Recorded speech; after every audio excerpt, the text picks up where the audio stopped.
Go team. Hope you can attend. And then secondly, yesterday I submitted a 50,000-word manuscript to an editor, our first draft of A Guide to Human Citizenship, the ALF Way for American Leadership Forum. So 5-year project, our first book, very excited. Wonderful. Thank you for sharing your accomplishments with us. Ring the bell. This is the lowest I've ever done, guys. They're going to fire me. Thank you, Steve Ellenberg.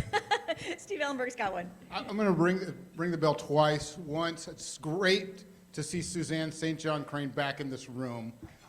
Just love her. And second, to see Carl Salas walking around with this video and this goofy ascot that he's wearing. Doesn't have his badge on. His tie, his pin is no longer there. I'm going to ring the bell 2 more times for that. Just. So that's a total of 2, or was that 3? That's a total of 3. Total of 3. If anyone else would like to make fun of anyone's sartorial splendor, we'll take those too. Kelly Dipple, what you got? Hello, President Heather, and Happy New Year, everyone. I would like to ring the bell one time for Twin Oaks Active Adult Living Community in Hollister. I have a resale in there. It is a single-family home. It is fabulous. So if anyone is thinking, or if anyone knows of anyone, shut up. If anyone knows of anyone that is looking for a 55 and older community and they feel like they can't afford here in the Bay Area, less than an hour's drive, $699,000. And secondly, I'd like to ring the bell one more time for Jay Alexander. I know you're here somewhere.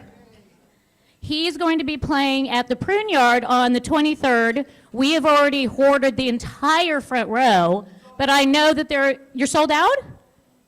Okay, well, ring the bell. You can sit on my lap for $500. Okay, I just heard, was that lap? No.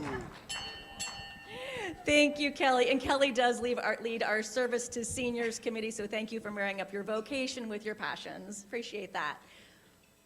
Elizabeth Monley. President Heather. Hello, Elizabeth. I would like to ring the bell once for Michael Mulcahy, who's going to be dividing his time up between Rotary and City Council, and for being sworn in next Tuesday. Break's going to be over then. And for representing my particular district, District 6 in San Jose. Thank you, Elizabeth. Thank you, Michael. We'll run that application over to you. Looks like Matt Bell's got one for us. Hi, everybody. I, too, would like to ring the bell for my friend, Michael Mulcahy, as he takes office in D3 here in San Jose. Congratulations. Wonderful. Thank you so much. Carl Salas has something for us. You might need you need a microphone. Oh, let's get you a microphone so it goes on the Zoom feed. Oh, would you? Wow. Oh, yeah. No, I think I'm there. So, I want to ring the bell one time because I love our AV people. Our AV people are great. And I just, but then I'll ring it 2 more times if they never ask me to do this again. We'd have a commitment there. Thank you, Carl. All right, we've got Leah in the back. Hi, Leah. Hi, Heather. Good morning. Happy New Year. Leah Tennisketter, President and CEO of the Chamber of Commerce. And I say that because I'm going to ring the bell twice. Once because we have about 15 new people on our board, and I'm so excited to kick off our new year. So thank you to our incoming board members. Please come join us at our annual dinner. So sorry, had to do that. I'm going to ring the bell one more time. In recognition of what's happening in Southern California, which I will find and make a donation to our chambers down there to help them in their recovery. So thank you. Leah, so thoughtful as always. Thank you so much. All right, we cleared? Wonderful. Thank you so much for your generosity in kicking off our year. And on that note, for Pasadena, I do know that the Pasadena Humane Society is taking in a lot of animals right now as we speak, if that's where your passion is. And of course, if people are your passion and they should be your priority, well, you can always go right to the Red Cross until our own disaster relief committee can get you more information. Thank you so much. All right, next, we're going to kick off our year with Sal Pizarro Around Town.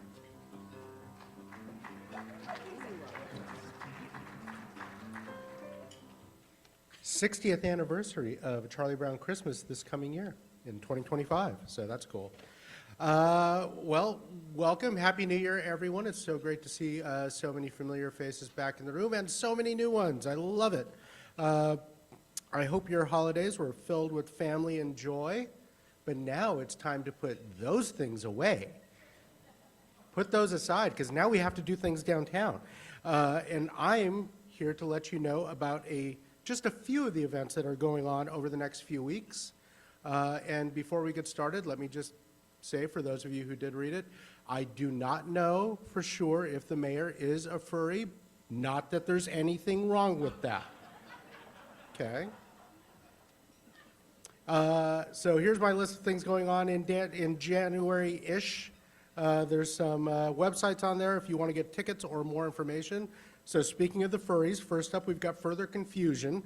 That's the annual furry convention taking place next weekend. I put a little visual aid in there if you don't remember.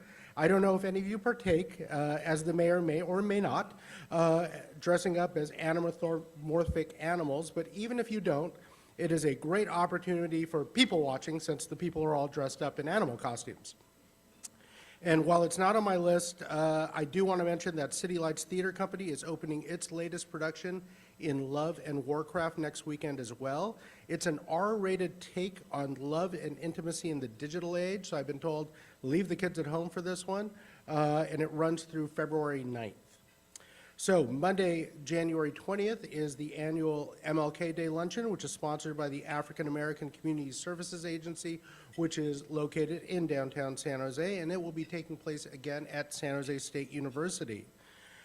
There will also be a ton of people downtown on January 25th for Santa Clara University's Golden Circle Theater Party.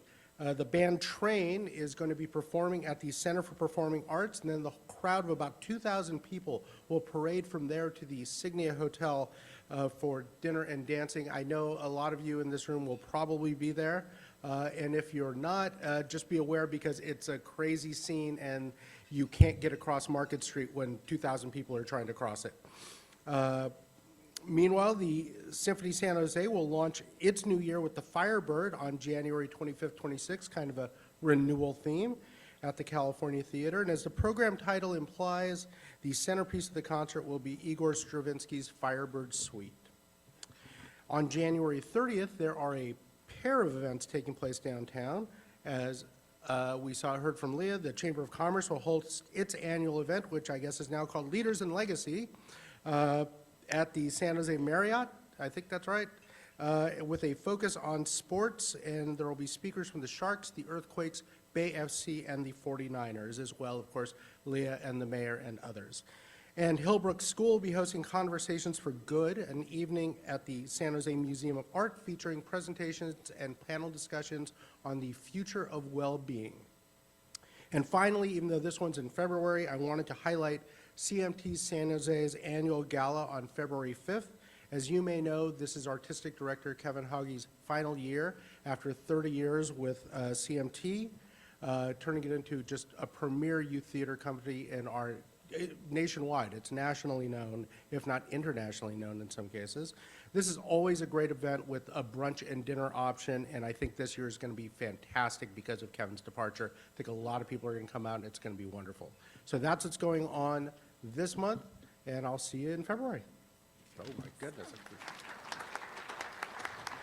Thank you so much. I thought I heard a little bit slip there. It's February 1st for that CMT gala, so really looking forward to that. All right, next up, wait, hold on. The Gala Committee.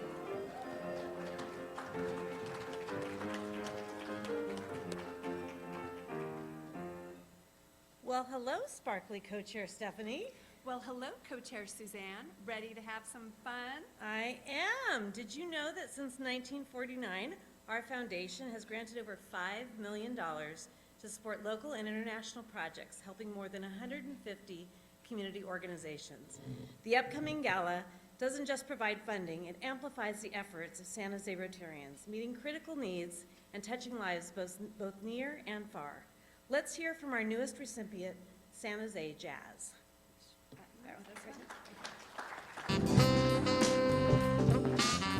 Hi, my name is Blessing Theus, and I'm a member of the production crew here at the San Jose Jazz Break Room venue and on the mobile San Jose Jazz Boombox truck. The San Jose Jazz Boombox trucks takes music to the streets, rolling out to bring over 60 free live concerts each year to parks and parking lots all over the city.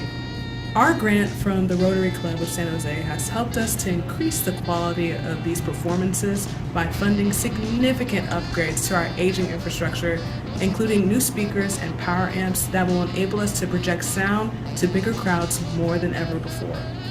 The Boombox truck is more than just a mobile music venue. It's a catalyst for community and cultural expression. By bringing music, art, and shared experiences to neighborhoods across the Bay, the Boombox truck creates spaces where people from all walks of life can come together. Thank you, San Jose Rotary, for making it possible for us to improve and continue our work.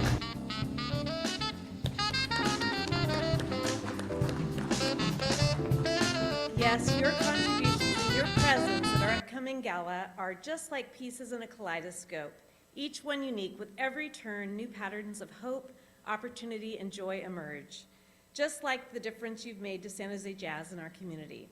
So please save the date, Saturday, March 29th, and join us for a shiny and fun-filled evening. Stephanie? So we are super excited about announcing our Kaleido Fete theme. Imagine an explosion of light and color throughout the gathering. Vibrant colors such as jewel-toned decor and holographic accents, and in every corner will shimmer with a rainbow of hues. Dressed to theme in vibrant colors and sparkle and sequins and shine. It's going to be so much fun. Next slide. Our fabulous gala committee has been hard at work over the past few months securing sponsors. We are so grateful for our sponsors so far. First and foremost, thank you to the Brandenburg Foundation for generously agreeing to be our presenting partner. And a big thank you to our Ruby Pacesetter sponsors. And cheers to our Emerald Innovative sponsors. And we're so grateful for our Opal Ambassador sponsors. Lots of sponsors out there. And a deep appreciation for our Pearl Partner sponsors and our generous in-kind sponsors as well. A round of applause for all our sponsors. Thank you for your ongoing support and commitment to making a real difference like the San Jose Jazz. We couldn't do it without you. We still have a ways to go to meet our fundraising goals, so please kindly reach out to one of us if you would like to be a sponsor. We'd love to have you. We are also looking for a few more fabulous live auction items, as well as curated quality silent auction items. And additionally, if you'd like to join our super fun committee, we would love to have you. So please reach out to us if you'd like to join. Suzanne? Please save the date, Saturday, March 29th from 5:30 to 10 at the Signia Hotel. Registration and tickets are coming soon, and buying tickets for the Kaleido Fete Gala, Say My Name, is an opportunity to make strong connections with each other. Just as the pieces in a kaleidoscope come together to form something beautiful, so too does our community when we connect, learn about each other, and create friendships. As you meet new faces and re-engage with familiar ones in Rotary, we want each committee and every member to commit to being present at the gala. Buy a ticket. Why not buy a table? Each introduction, new member, and lasting friendship is like adding a new piece to our collective kaleidoscope, making our community more vibrant and diverse. Thank you, Rotarians, for being the essential pieces that make this kaleidoscope, our Kaleido Fete, shine.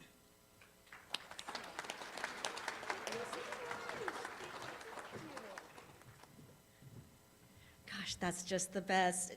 Stephanie and Suzanne, thank you so much for stepping up to lead the gala committee. I know we kind of threw you in there, and I really appreciate your leadership. All righty, whoopsie. It is President's time, and I'll be brief. Welcome back from intermission. We had a really nice 2-week intermission, right? Did you? I guess some of us did. All right.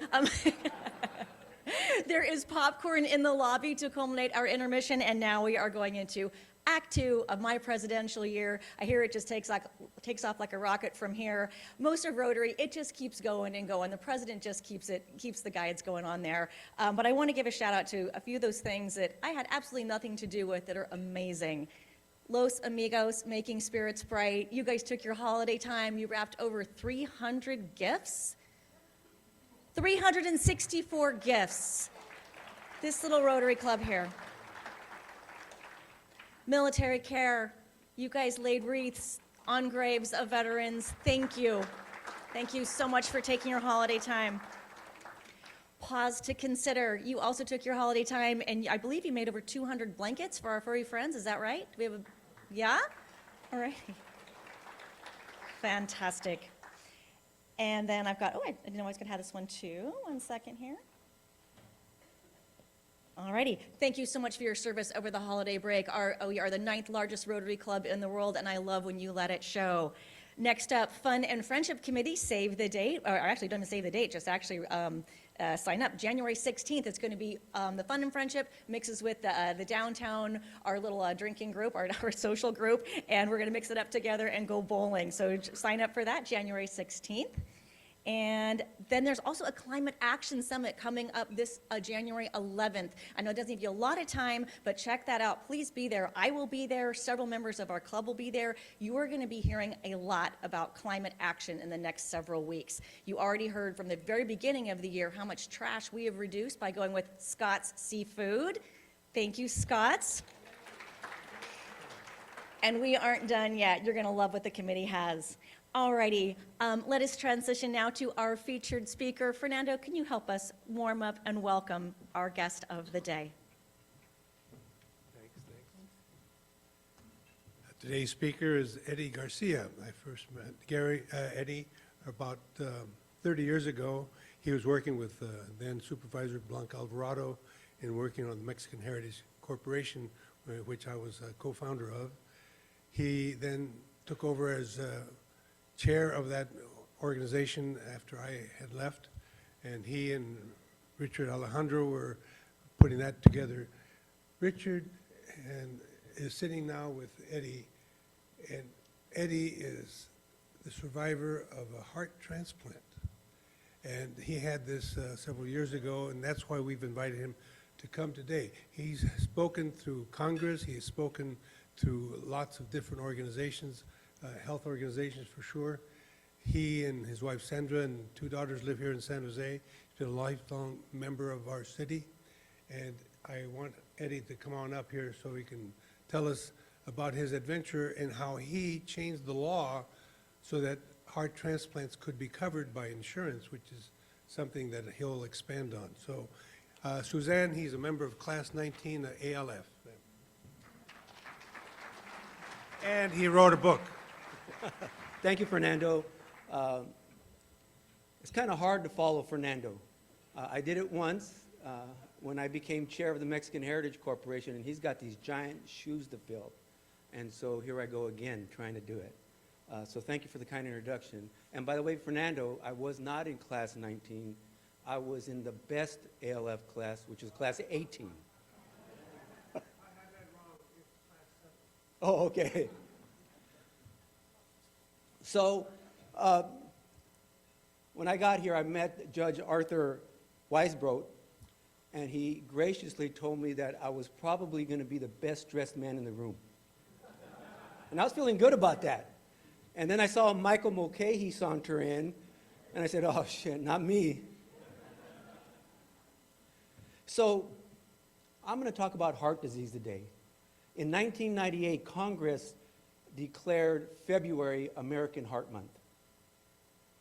And the reason that they did that is so we could bring awareness to heart disease and to find solutions to overcome it and eradicate it if we could. Because heart disease is largely preventable. But it's pretty scary.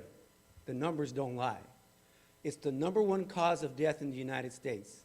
If you add stroke to the cardiovascular system, both combined beat out cancer, accidents, gunshot wounds, everything combined. And the crazy thing is that 1 out of every 2 people in the United States have some form of cardiovascular disease. So if you look around the table and look at your neighbor, one of you probably has heart disease. And if the person in front of you is saying, not me, then it's you. And here's the thing about heart disease, is that it sneaks up on you. You could have it and not even know it. And so, what I want to talk about today is my story with heart disease. And it starts on June 7th, 2010. I started the day like any other day. I took my daughters to school. I went to the gym, went to the office, and that night I had a massive heart attack. I got through the night, doctors placed a stent, and then things got worse. 11 days later, I went into cardiac arrest. That's when your heart stops and it starts flatlining. With the paddles, doctors brought me back to life. And then it got worse. 11 days after that, I developed this condition called acute respiratory distress syndrome, ARDS. That's when your lungs quit working. They just didn't work. So doctors placed me on a ventilator. They put me into an induced coma, and they put paralytic medicine into my body so my muscles wouldn't move. Because even with the pipe down my throat, every time I moved, my oxygen levels went to dangerously low levels. And I stayed like that for about 5.5, maybe 6 weeks. And so when I awoke from the coma, and let me give you a little hint here, you don't wake up from the coma like the Hallmark Channel, where you wake up and say, oh, hey, how's everybody doing? How you all doing? It's a slow, confusing, scary process. But when I got through that, because of the paralytic medicine, I couldn't move a thing.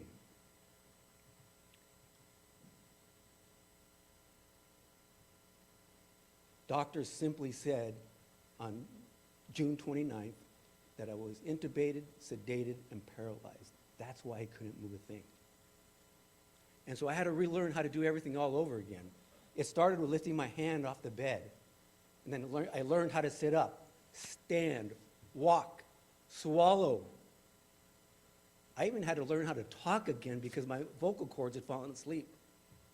And for those of you who know me, that was a tough time for me. I'm fully conscious, but I can't say a word. But I got through it. I got through it. And at the end of all that, after going through all these exercises, I had a bad case of congestive heart failure. My heart was operating at, let me give you an example. A healthy heart has an ejection fraction, that's a measurement of 55 to 65%. After all this, my heart ejection fraction was about 20%. So that's less than half heart function.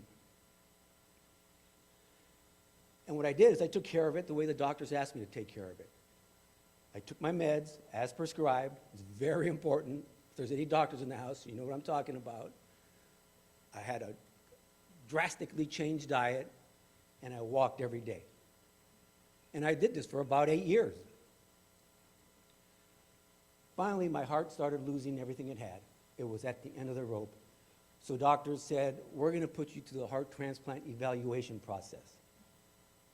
Now, this is a tough process, and I'll tell you why. Your heart, or your whatever organ you have, if you have a transplant, it's got to be like near death.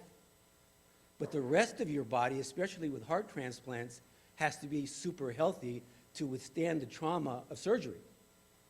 It's one of those weird situations. It kind of reminds me of my oldest brother. He's a Stanford alum. And I told him after the process, once you get through that rigor, what happens is that only 2,900 or so heart transplants happen a year. So I tell my brother, hey, look, you think you're all big shot with your Stanford degree? It was harder for me to get on the transplant list than it was for you to get into Stanford. He didn't appreciate it, but that's okay. So I got on the list. And the doctors gave me good news, bad news. The good news was, Eddie, you're on the list, effective immediately, today. The bad news is your heart maybe has about 6 months left. And to find a perfect match, you just don't know when it's going to happen. It could happen the next day, a week later, 5, 6 years later.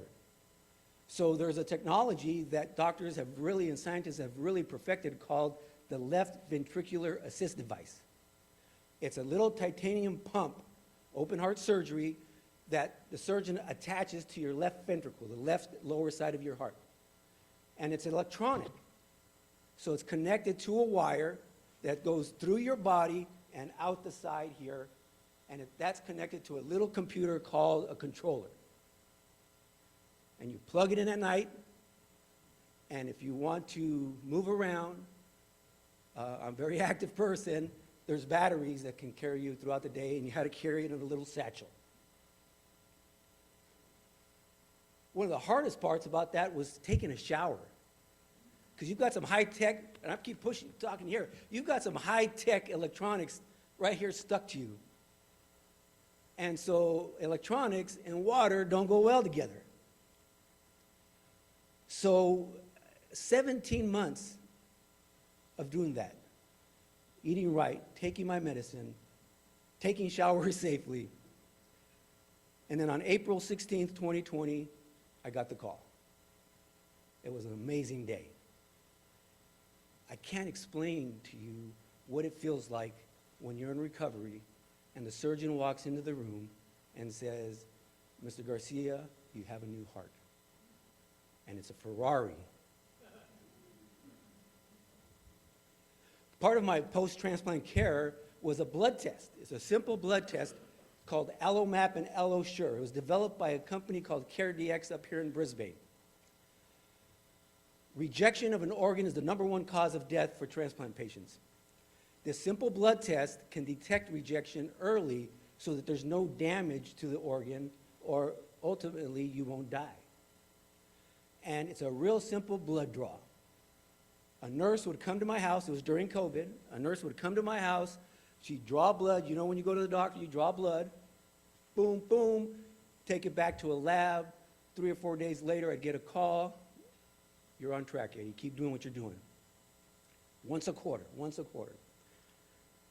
And then in June of 2021, about 14 months after the transplant, the nurse comes, boom, boom, she's gone. 3 days later, my doctor calls, Eddie, come into the hospital today, like right now.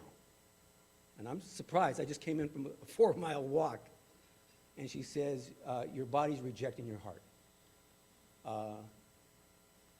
You need to come in. And so I went in, spent 11 days. And here's a good time for me. I don't know if there's any Kaiser people here, but Kaiser Santa Clara is absolutely amazing. I don't know what a world-class hospital is supposed to be like.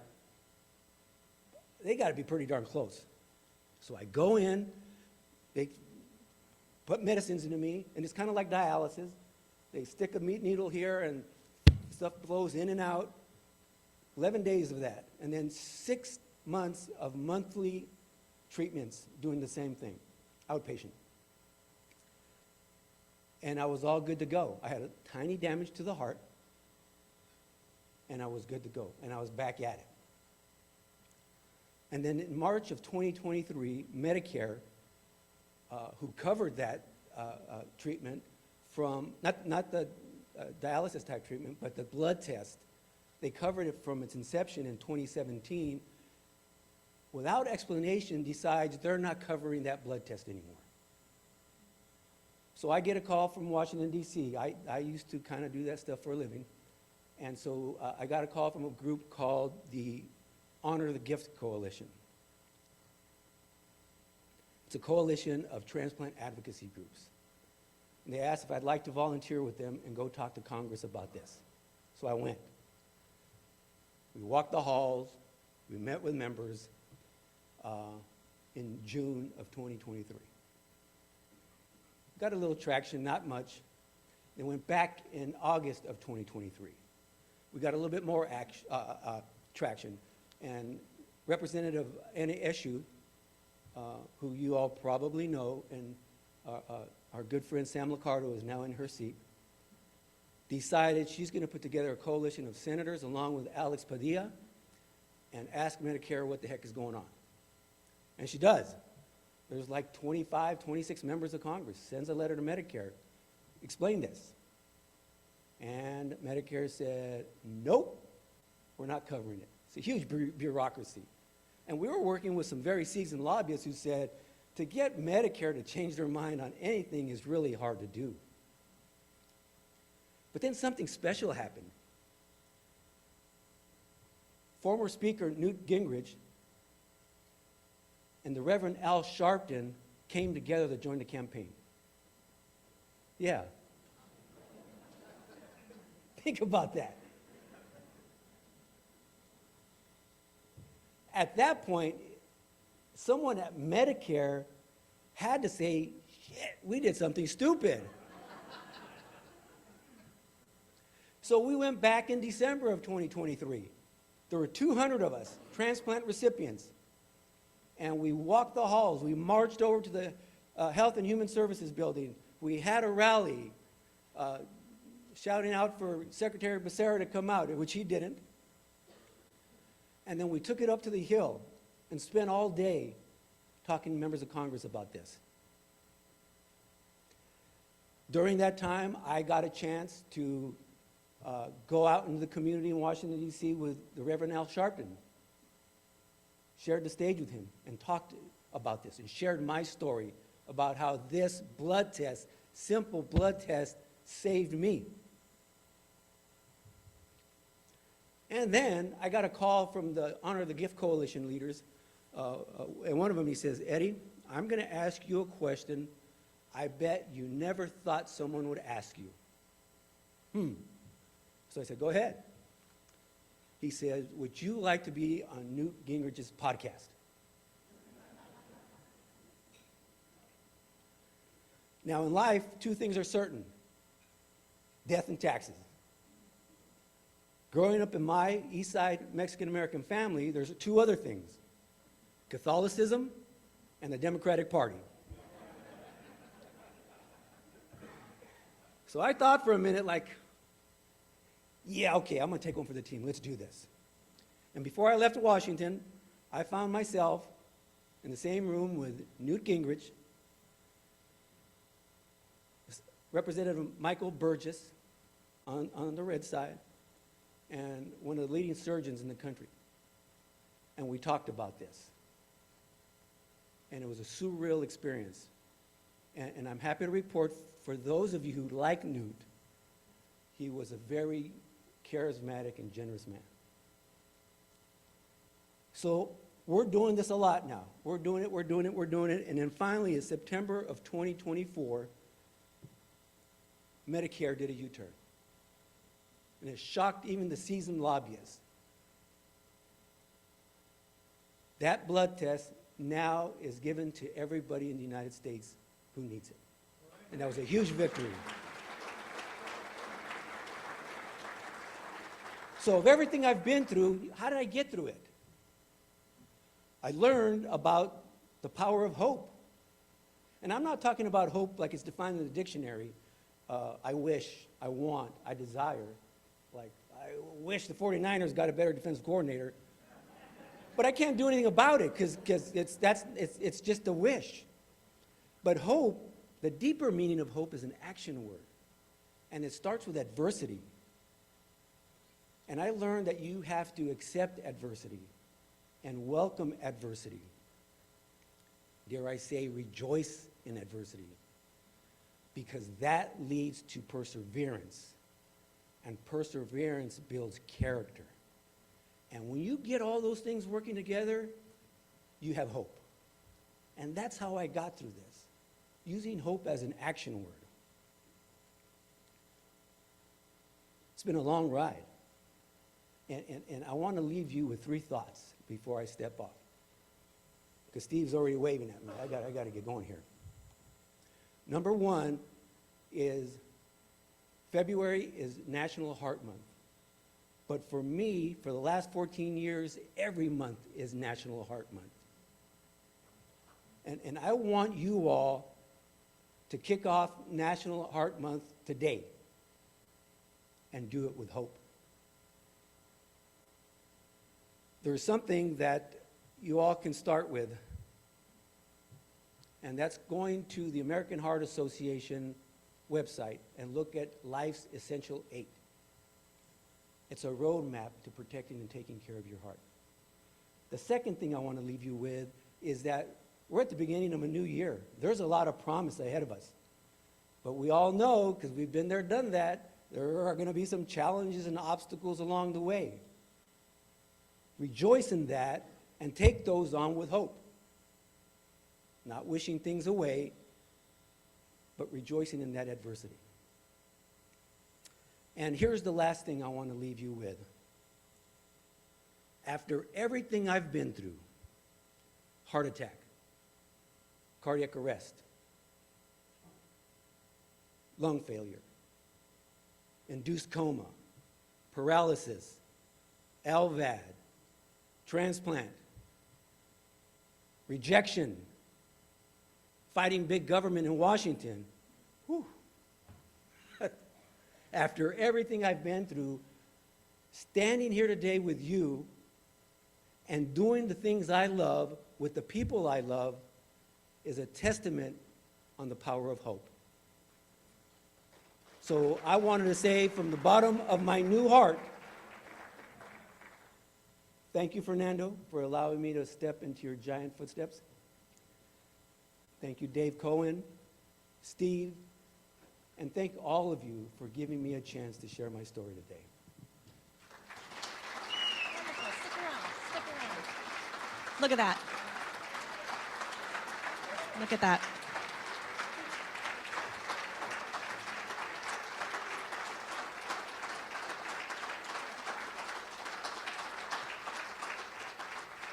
What a wonderful group. We have some time for some Q&A. Can we get our red badgers with microphones? Ray and James, they've already got them. If you've got a question, throw that hand up in the air and we can get to you. We've got one in front here. We've got Dave Ginsburg in the back right there. Dave, let's start with you. Eddie, Dave Ginsburg here. Morning, Dave. Hey, Dave. You look great, Dave, by the way. Thank you, sir. My question is about your book. You didn't even mention that you've written a book and sort of why you wrote that book. So that's one question. And the other question is, during your process, during all the surgeries, you had to spend a lot of time with yourself. And I find sometimes spending a lot of time with myself is the scariest place. And the question is, how did you get through that process? So maybe a little bit about your book, and that's the other question. Thanks. Thanks, Dave. So let me start by thanking you personally, David. Part of my rehabilitation process was going to a state-of-the-art rehab facility at Kaiser and Vallejo. It was a really rigorous process to get from lying on your back to walking out. And Dave came to visit me, so thank you, Dave. My book, Summer in the Waiting Room, Faith, Hope, Love. I'm going to say it again. Summer in the Waiting Room, Faith, Hope, Love. It's available on Amazon. It's my story about growing up in East San Jose, going through the rough and tumble of life, rising to in the top of my world. On the eve of the heart attack, I was the president of the Eastside Union High School District, the school district I went to, and I was working in a dream job. And the next day, it all fell apart.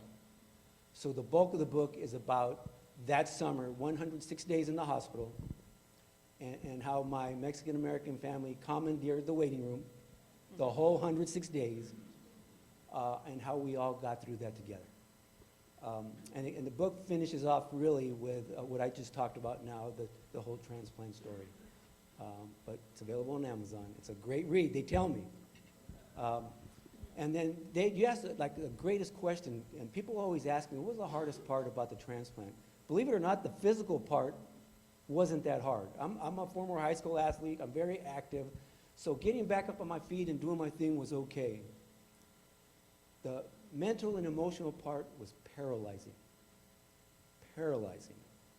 So Kaiser Santa Clara has an amazing post-transplant team that has an in-house psychologist. So getting back to my faith, because the subtitle of the book, Faith, Hope, Love, is a reference to a verse in the Bible. I was a Catholic boy, but kind of, sort of. And then when you wake up, it's like, okay, now I better take a harder look at this stuff. So the combination of therapy and my spiritual side really helped me overcome it. And I got to tell you, this all started 14 years ago, and I think maybe the last 5 or 6 months, I'm finally at peace with myself. Thanks, Dave. Great, thank you. I've got Emily right over here. Hi there. I'm Emily Robin. I am so appreciative of your talk. I'm a medical provider in the emergency department myself, and so it's really nice to see somebody who's doing well, because all the transplant patients I take care of are having a really bad day. So it's nice to see you doing really well. Sort of a segue from David's question, I wonder if you could talk a little bit about how your family coped with it, and maybe did Kaiser provide support for your family members, or how, clearly this was hard for you, but also extremely hard for your family. So could you talk a little bit about that? I will. So I talked about my extended family commandeering the waiting room. This might sound a little dramatic, but I think I could feel that love coming through those walls in the ICU. I'm pretty sure of that. So my extended family was amazing. And I went back to this slide because that woman in that picture, we celebrated our 34th wedding anniversary in November, is an angel on earth. She, during that 106 days, never left the hospital. She slept in a cot next to me in the ICU. And just the feeling of that, just pure love, because the definition of love is giving back to others. That pure love is just amazing.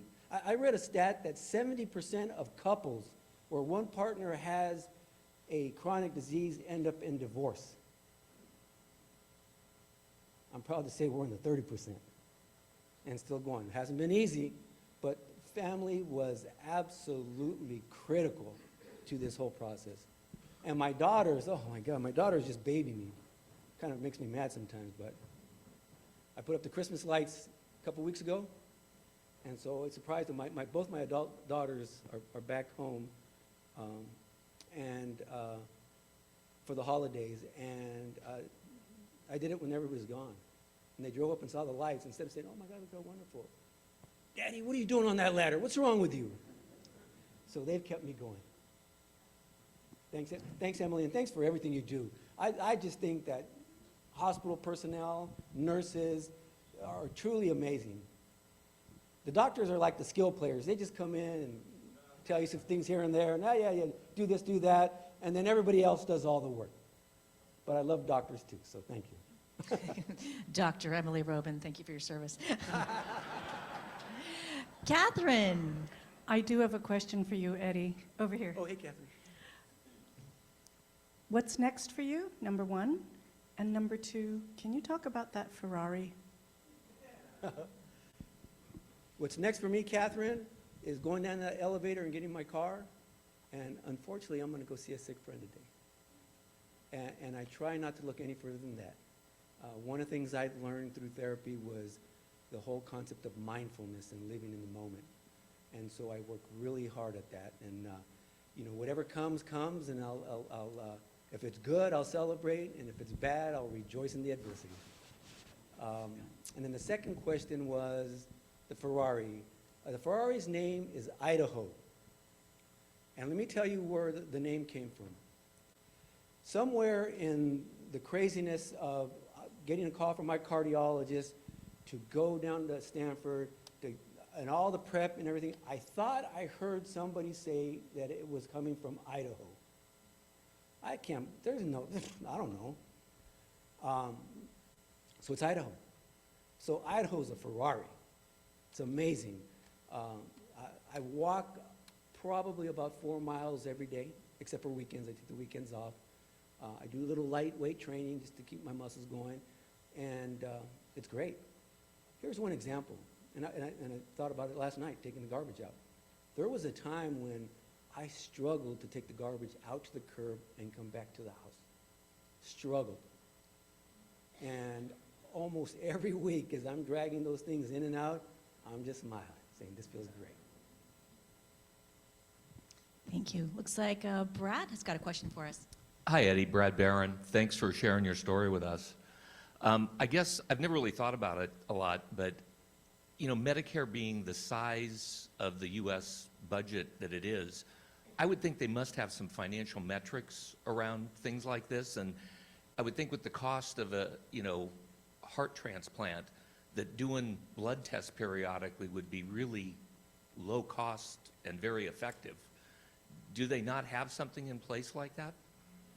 The first part of my answer, Brad, is duh, right?